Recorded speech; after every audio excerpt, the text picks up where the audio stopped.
next? This is Tamika Stembridge. And she emails you between 1 and 3 in the morning. Her story is such a phenomenal story. I just love her. She went to law school at night. She's got an MBA. I mean, she's just all of this, and she has resisted the temptation of just going to get a big job down at Johnson & Johnson to stay here and work with her pastor at dfree. So thank you, Tamika.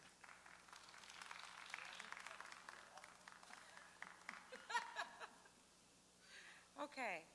So we are going to now switch to our slides. Let me know. We're switching? Okay. So I am not the technology guru, but we'll make this work. So Pastor gave you guys a really good overview of what dfree is all about. And what we're going to go through today is, in addition to a little bit more of the background, the content. We're going to take you through all of what dfree is about, the 12 steps to financial freedom, and then we'll wrap up with what it takes to really start the ministry and the program within your particular organizations. So I'm going to blow through a few of these slides really quickly. We did the welcome. You saw our lovely pastor. We have some testimonials, and you guys will get these slides. The folks online, you guys have access to this deck, so just follow us as closely as you can. Let's see. Wait, actually, I want to say this. So one of the things we didn't really say was what dfree is.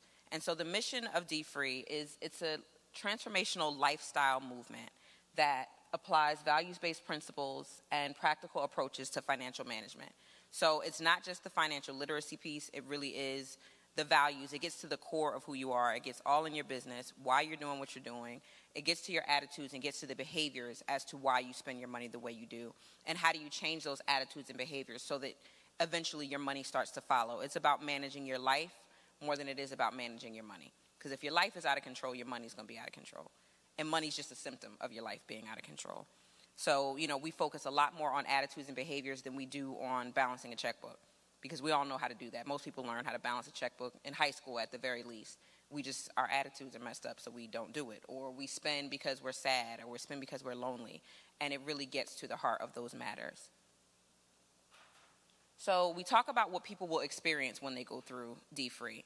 A lot of times you're going to see a decrease in reliance on credit cards. Hopefully, that's the number one thing. You'll see a decrease in late payment fees. Because now you're catching up with your life. You know when your bills are due, so you adjust your life accordingly. You see a decrease in emotional spending. That's a big deal, a really big deal. I was single, living by myself, making a whole lot of money, and going shopping every time I got bored. Or I couldn't find a friend to go hang out with. So, those are the kind of things that cause us to spend money. So as you're going through the dfree process, you start to see these things decrease. Because now, again, you're managing your life, and your money is going to follow. In terms of what you'll see increase, number one, you'll see an increase in savings. That's one of the bigger outcomes. You'll see an increase in your awareness of your financial goals. You'll have a financial goal because a lot of people, once you're in debt, you can't even see past the debt. You stop opening your bills. You stop doing all the things that you should be doing to be able to handle your finances properly, and you'll see an increase. You'll start opening up. You'll start having more conversations about money if you're in a relationship. Your peers will start to recognize the difference in you. So those are some of the behaviors and the attitudes that you'll see change with the dfree experience. We don't do this work alone. We do have some corporate partners that come alongside of us because none of us are financial experts. We pull in experts from the outside to provide information and resources to people that are a part of dfree. So as you get your ministries or your programs up and running, you will also have access to them. So our biggest partner right now is Prudential. They are an insurance and annuities company. They will not be selling you insurance policies if they come out and do programming for you. They will do workshops and exercises to talk to people about retirement and talk to people about life insurance. City National Bank is our banking partner right now. So once you start amassing this little bit of savings account, you now have a bank that you can go to. One of the big things that Pastor talks about is fighting payday lending and predatory lending activities. And a lot of people say, okay, well, once I get out of this payday loan, how do I get into traditional banking? Because we're so used to going to a check cashing place that we don't even know what a bank looks like. So, we have partners that come on board and talk to us about the different banking options and fees and all that kind of stuff so people know how to bank properly. Think Finance is one of our partners that actually on one side is in the payday lending business, but on the dfree side is working to create alternatives to get people out of payday loans. It's like a company with a conscience that says, we need to do this differently. And so they're one of our partners to help create alternatives to payday lending, because I don't know if you guys know, you can pay up to 300% on a payday loan. And that $500 that you took out, you can end up paying thousands on if you're not paying it off properly. So how do we quickly get people out of those situations and into a better financial position? And that's something that we're working on with Think Finance.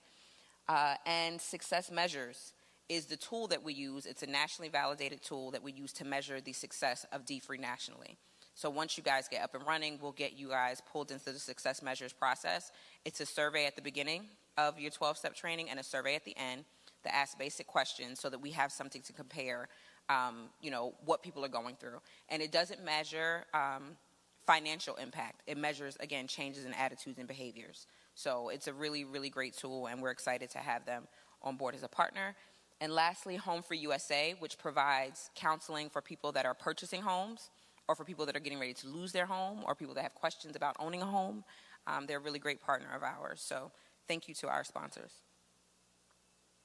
And we have some really big strategic relationships. dfree is primarily a clergy and religious-based product, if you will. So most of our marketing does go towards churches, and we've had the privilege of being invited by several national Baptist organizations to come on board, and they're adopting dfree as their program of choice for financial management. So we did National Baptist Convention earlier this year. We have a webinar coming up in April with the Progressive National Baptist Convention. We'll be doing Full Gospel in July. So we have a lot of organizations that are coming on board. So that, again, expands the reach of dfree, and not from a corporate standpoint of us just wanting to get the brand out there, but being able to change lives on a really mass level. So we're excited about that. So the D's of dfree, I think Pastor started talking about this a little bit. It's about eliminating debt, delinquency, and deficits, and converting that newfound money into deposits, deeds, and dividends. So we want to be doing productive things with our money and not, being in a hole of debt and owing people. So that is what dfree stands for. So we're going to get into the core elements of dfree. And the first part of it, before you even start dfree, before you even get into the 12-step process, is setting a goal, thinking about what you want to achieve. So I'm going to invite Sanaya Williams up to show you how we do handle our goal-setting process, and then we'll jump into the content. Sanaya? Good morning. So what I'm going to show you and take you through is our online tool called $1 Billion Challenge. It's on billiondollarpaydown.com.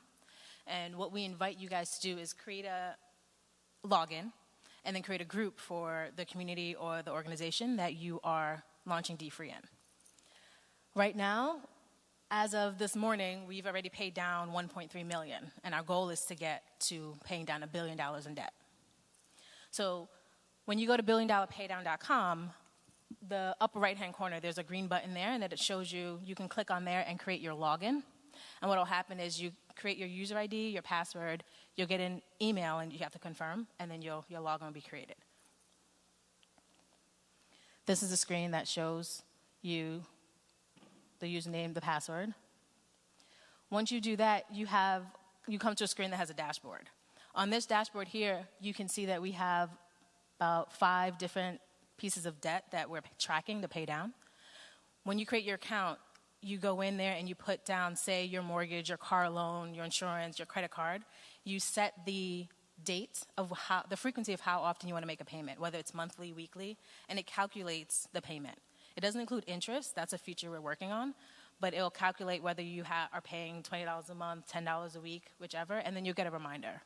And as you start to make those payments, our numbers go up, right? Because that counts towards the $1 billion in debt we want to pay down.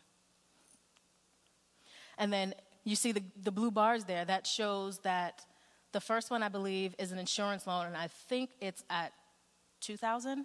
And you can see that blue bar shows how much we've paid down, right? So once that's full, it's 100%, you've reached your goal. And this is a screen where you get to calculating and adding your debt.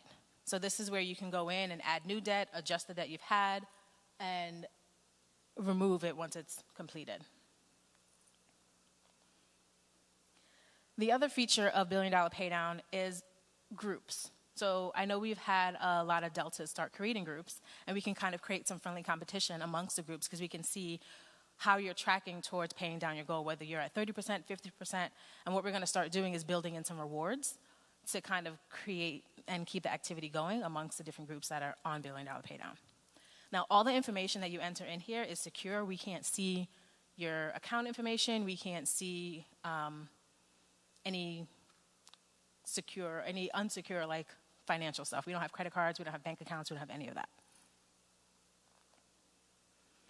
So what I invite you to do is go to $1 Billion Paydown and create an account, and then create a group and invite the people you're teaching dfree to also create an account and join that group. And if you have any questions, you can email info@mydfree.org, and we can help you guys get all set up.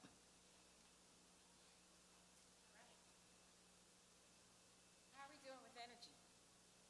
Doing okay? All right. So we're going to keep going to catch us up and make sure that we stay on time. I need to talk on the mic because it's streaming, right? I was going to say, can you hear me? But I forgot about the streaming. All right. So you've heard a lot about why dfree was started, how it got started. We talked a little bit about the $1 Billion Challenge website. How many people are familiar with the $1 Billion Challenge website? Everybody? And for the sorors, as you know, that is one of our national calls to action under financial fortitude is the $1 Billion Challenge, because we want to help folks get out of debt. And we want to help folks, reduce this debt. And so we've given you the challenge, and what dfree is all about is how can we now connect you to a process to help you realize that goal? Because we want to be successful, right? So we really have to think about how we go about this. So when we first started dfree in 2005 here at First Baptist Church, there was a lot of focus on just paying down debt. And so for me, when I first heard about dfree, I said, well, I've worked down my debt and I'm in good shape, so I didn't think there was something for me. But paying down debt is very different than being financially well.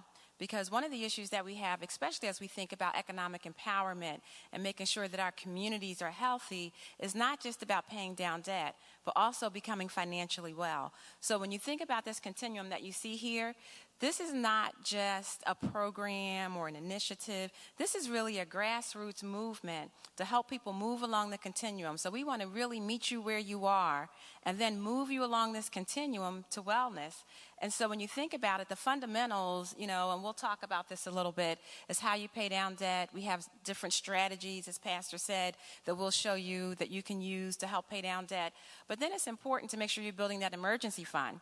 Because if you don't build that emergency fund, the first time your brakes go, the gas, your hot water heater breaks, something happens to your tires, you spend money that you don't have. Or, Delta days come up, a convention come up, next thing you know, you're dipping into that money. So if you don't have funds set aside for these things, then you're just going to go right back into debt. So it's about a lifestyle and really challenging, why am I spending the way that I do? Or what's important to me? What are my core values? And am I really aligning how I'm managing money to my lifestyle and what I want to achieve? So we talk about building an emergency fund and just get people thinking about that. If you don't have at least 3 to 6 months of savings, then you really can't stay debt-free. You're constantly looking at how you can borrow if you're living beyond your means. So we talk to people about that, and then we move along that continuum to, if you've done all those things, then are you building wealth?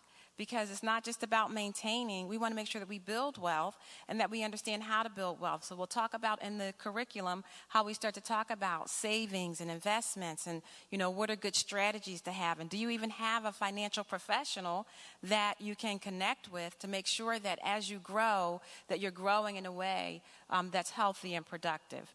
So we talk about building wealth. We talk about wealth production, because as you build your wealth, are you protecting your wealth? Do you have your insurances in place?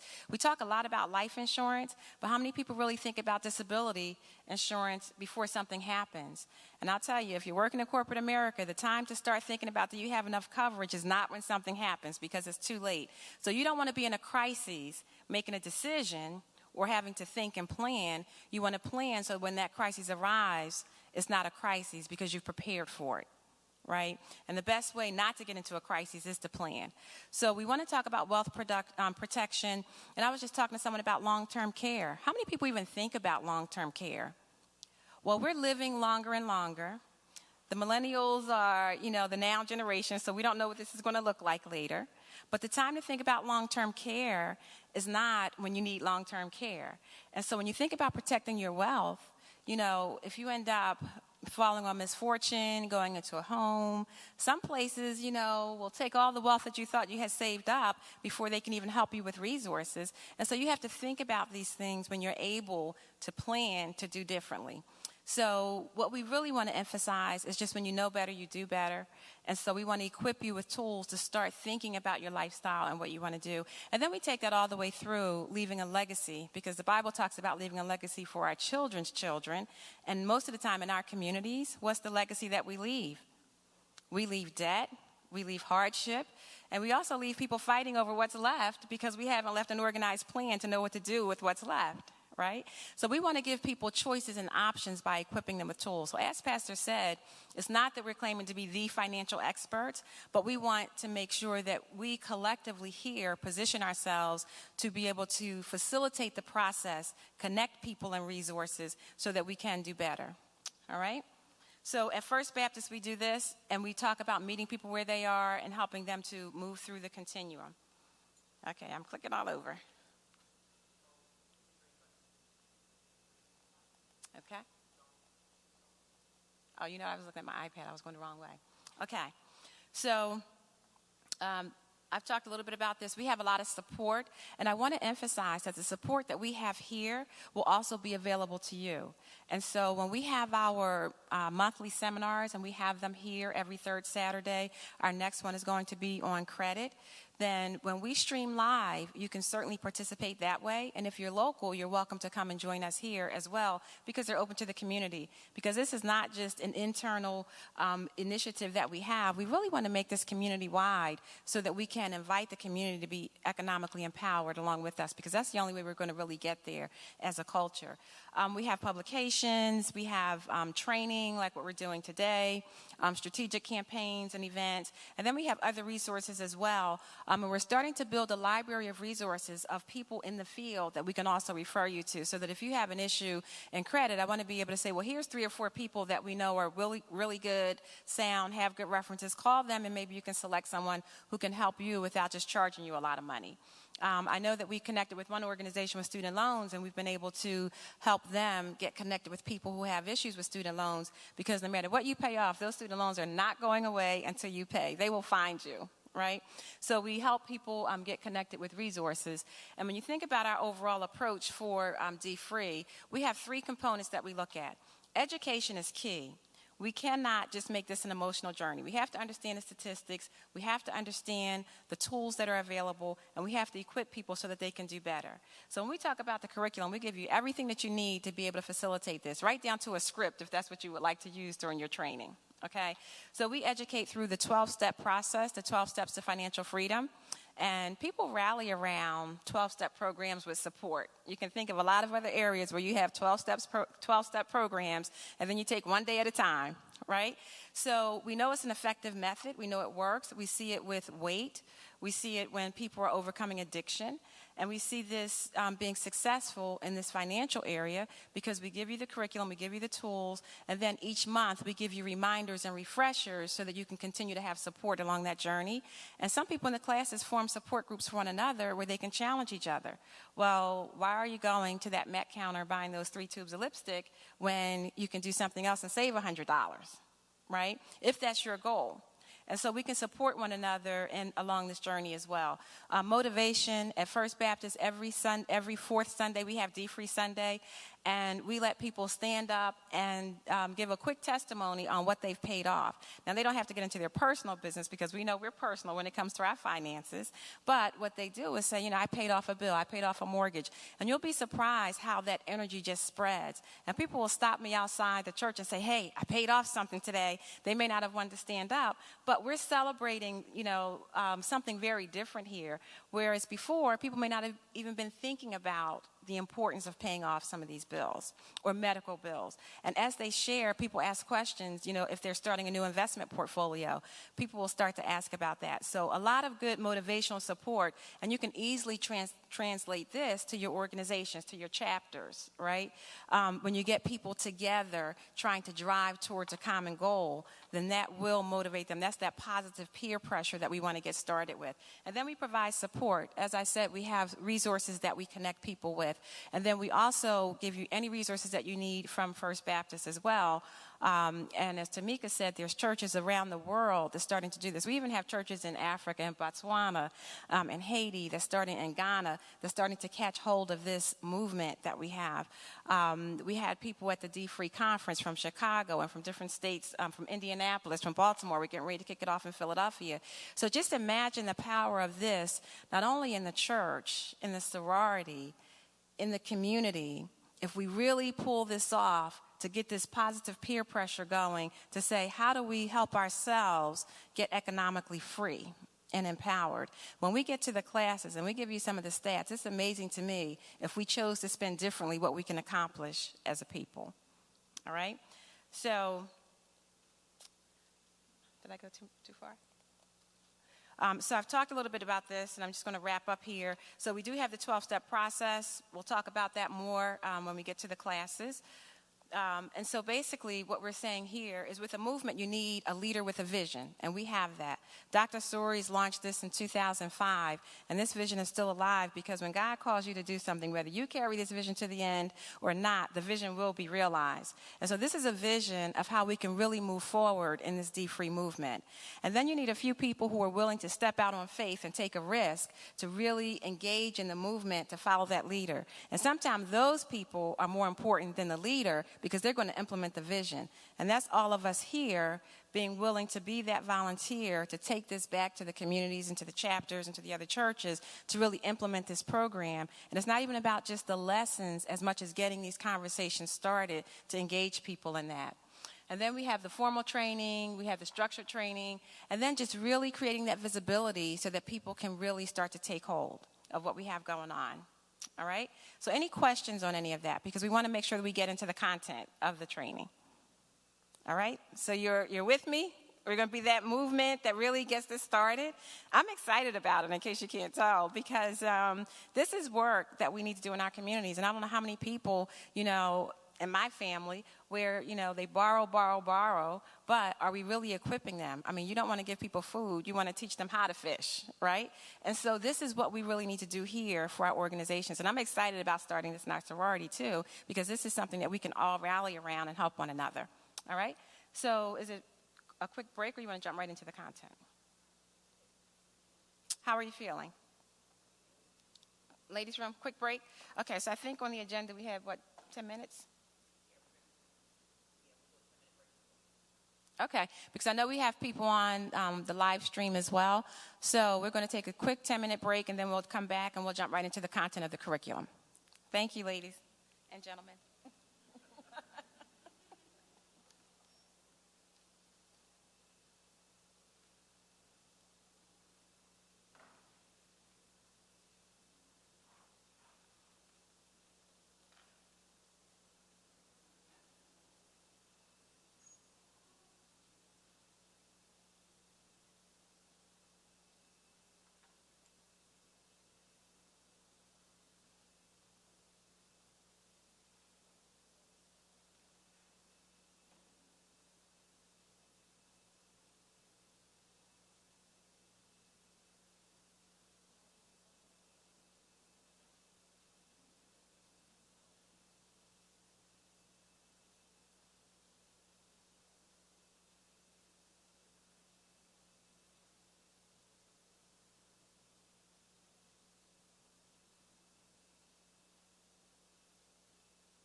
Okay.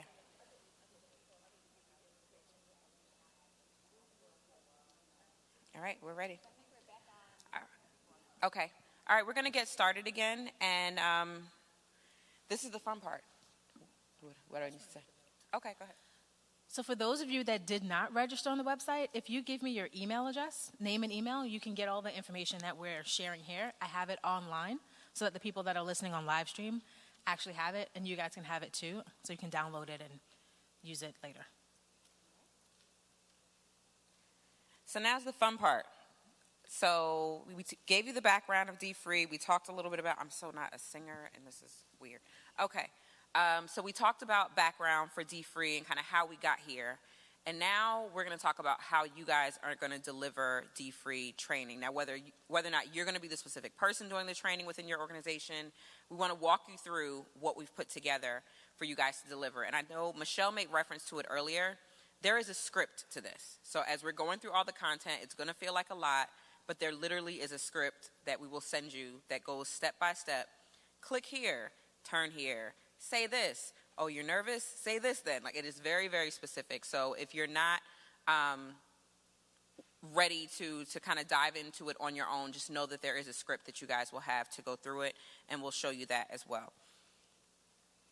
So we'll start with the tools that you have when you're delivering training. The first thing that you'll need is the dfree book, dfree, Breaking Free from Financial Slavery. So that's the actual textbook. Can I borrow one real quick? Not that well, you guys have it. I'm showing it to you like y'all don't have it. I'm thinking that we're on camera. So there's the textbook, and then there's the workbook that's 12 Steps to Financial Freedom. And the textbook basically goes through Dr. Sori's story and includes the biblical references and just the overall strategy of dfree, what it looks like from beginning to end. The workbook takes you through step by step personally and shows you how to move through dfree within your own life. So there are exercises in there. That will also be the basis for the training that you deliver. So the text will be something that most people will read while they're at home. The workbook, they'll do the exercises, and then you guys will come together as a group to go over the material. Now, one thing that's unique about the workbook is that even though it's personal and you'll go through the exercises on your own, you'll meet a lovely family led by Claude and Grace. And we're normally a people that doesn't like to talk about our personal business together as a group. So what we've done intentionally in the workbook is we've adopted a family that is going through some dfree struggles, and you will use them as a point of reference. So when you're in class, if people don't want to open up and talk about their own experiences, there are scenarios for each step and kind of a story, and you'll follow Claude and Grace through their marriage together and their children, and you'll meet everybody. And that gives you a point of reference so that people can speak to the issues in the context of someone outside of themselves, because we're all really great at giving advice, right? Like, we can tell everybody else what to do instead of listening for ourselves. So we embedded that into the process. So we're going to give a whole lot of advice, and hopefully somebody will take it home with them once you're done training. Okay. So, like we said, the program is organized into 4 levels, and there are 3 steps within each level. So level 1 is get started, level 2 is get control, level 3 is get ahead, and level 4 is give back.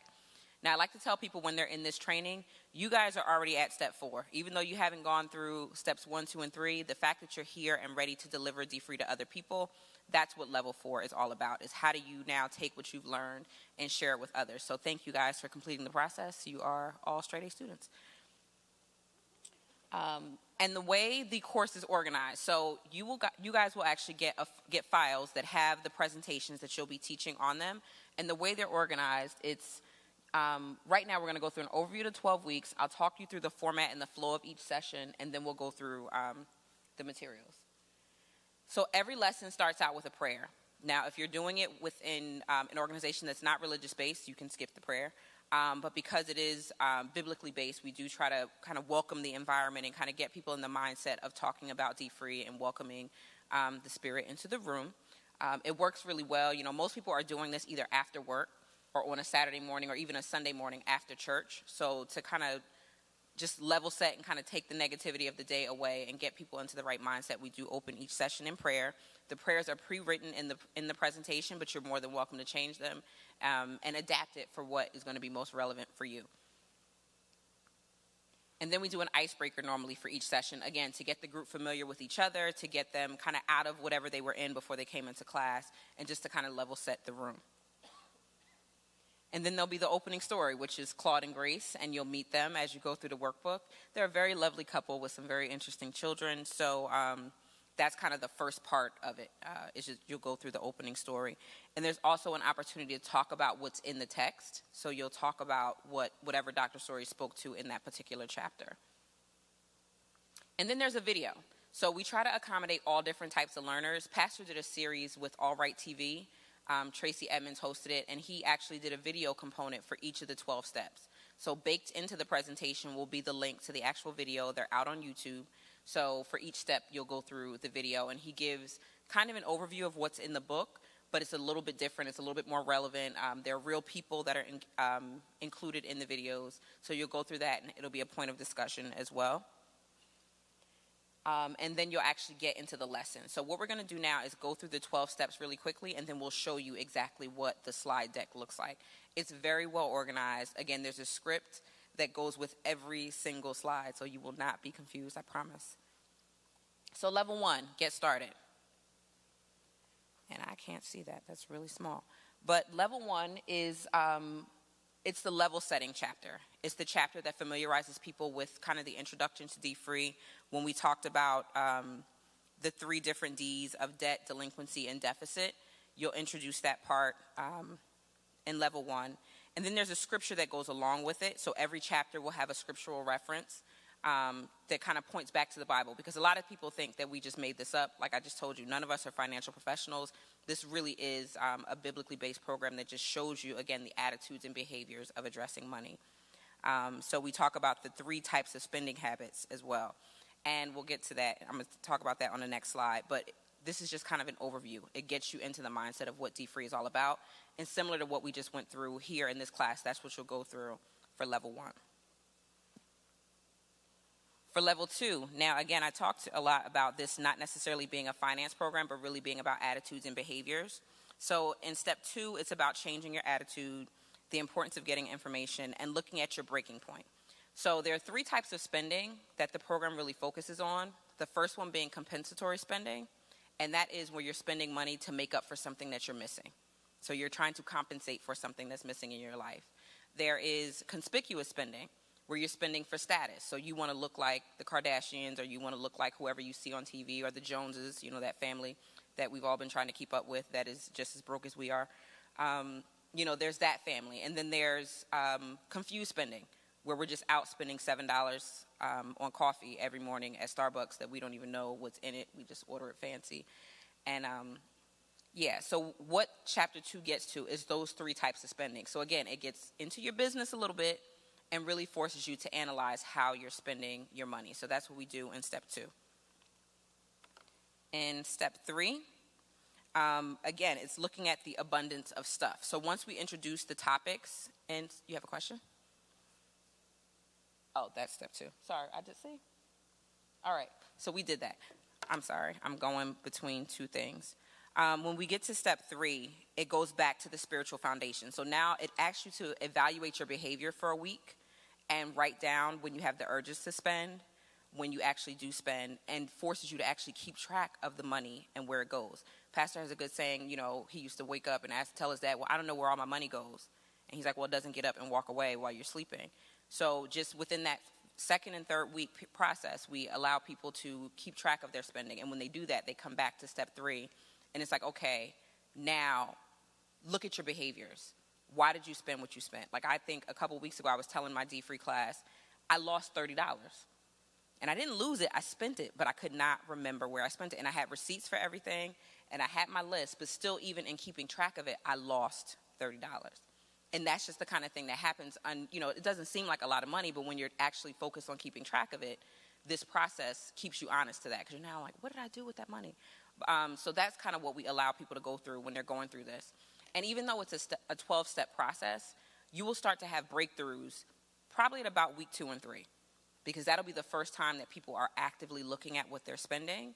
And so even though it's a 12-week process, you're going to see breakthroughs along the way. So it's important, to Michelle's point, is to make sure you celebrate that. You know, maybe open each of your classes. Does anybody have a dfree success story to share? And keep it personal. Like, even though there's tons of material in the, in the packets that you're going to get, you may not get through it in 1 week. Like, we do one class a week.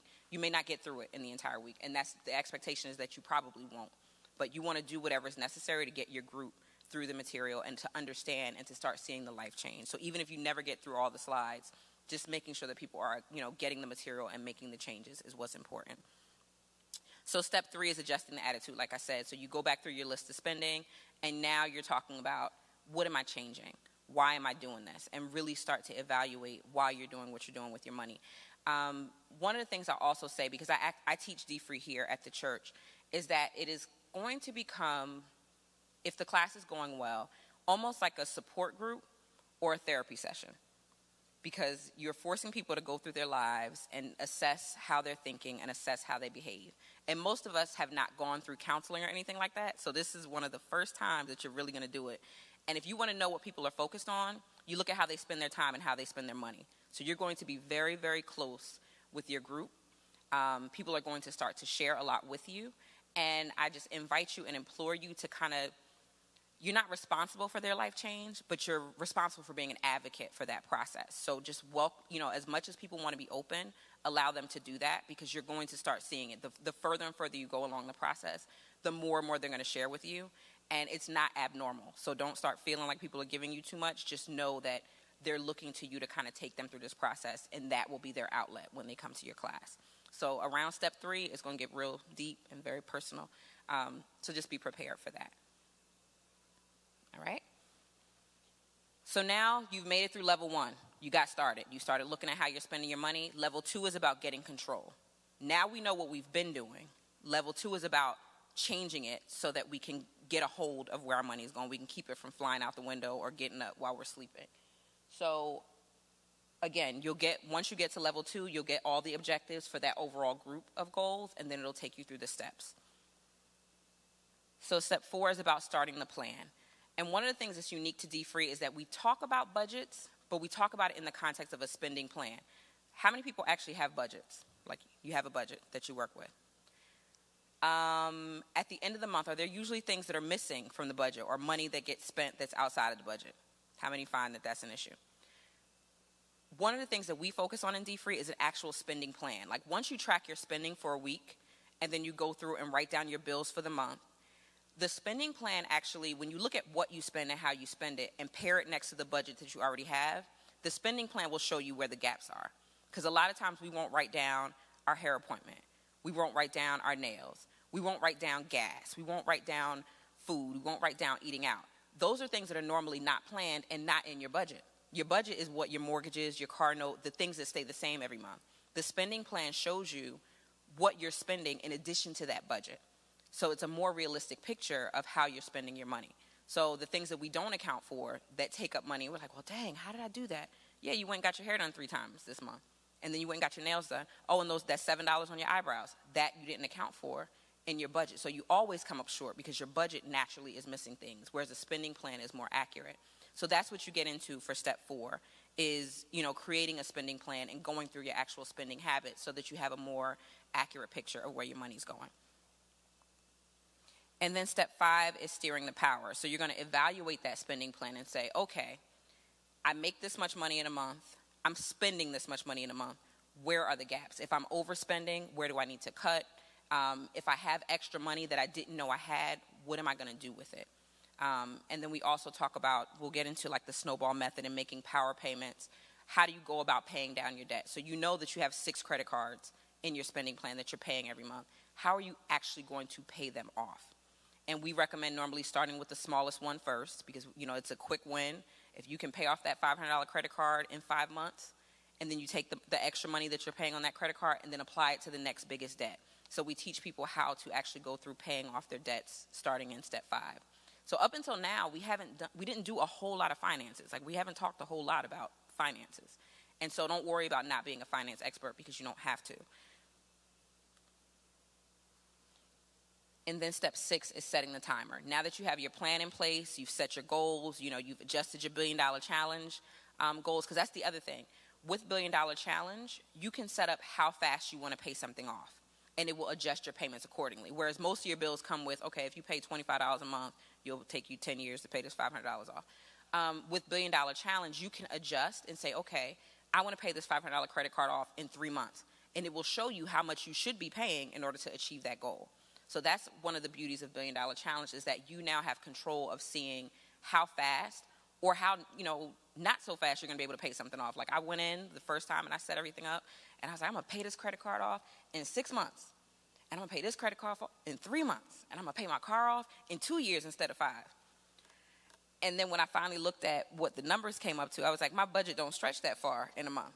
So it was a reality check for me that I can be as ambitious as I want on paper, but if the numbers don't add up, they don't add up. So then you go back and you adjust the plan.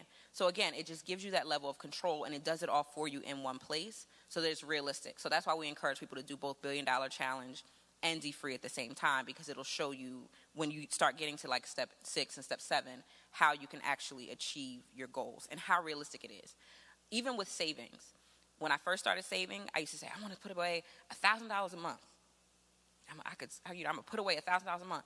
Once you do your spending plan and once you do your budget and all of that, you may realize you don't have $1,000 a month to save. And I would get mad at the end of every month because I couldn't save this $1,000, but I didn't realize my bill, it just wasn't realistic. So that's what this is about, is being realistic about your money, so it works wherever you are. I had a young lady, just to show you how diverse the classes are, I had one young woman who was about 23. She had just lost her job, so she's unemployed. I had a husband, he's married, has a wife and family, who had just taken on his mom and his mother-in-law had moved into the house with him. So that's a totally different financial situation. And then I had another young woman who's single, making $200,000 a year, who can't save any money. Why? Because she spends it all. She's single and she has it, so she spends it. So again, 3 different financial situations, all sitting in the same classroom, and the same principles apply. And what you have to do is you just adjust and tailor it. So when we talked about spending, the young woman who spends $200,000 a year, she had given up shoe shopping for Lent. So when we got to the point about spending and keeping track of spending, I had her write down her urges to spend. When are you going to, when you feel like you need to go shoe shopping. Whereas the young woman who was unemployed, she had to really track dollar for dollar how much she was spending. And then the other gentleman was tracking what you're spending in your house, and then what's the additional spending you have now that you have other people. So again, same message, you just adjust how it applies to everybody, and you'll get into the habit of that once you're in the class. So again, step 6 is setting the timer and looking at how fast you can pay things off and how fast you can accumulate wealth. All right, and then we have level 3. So I'm going to turn it over to Michelle to go through the last 2 levels. Okay. Are you getting something out of this?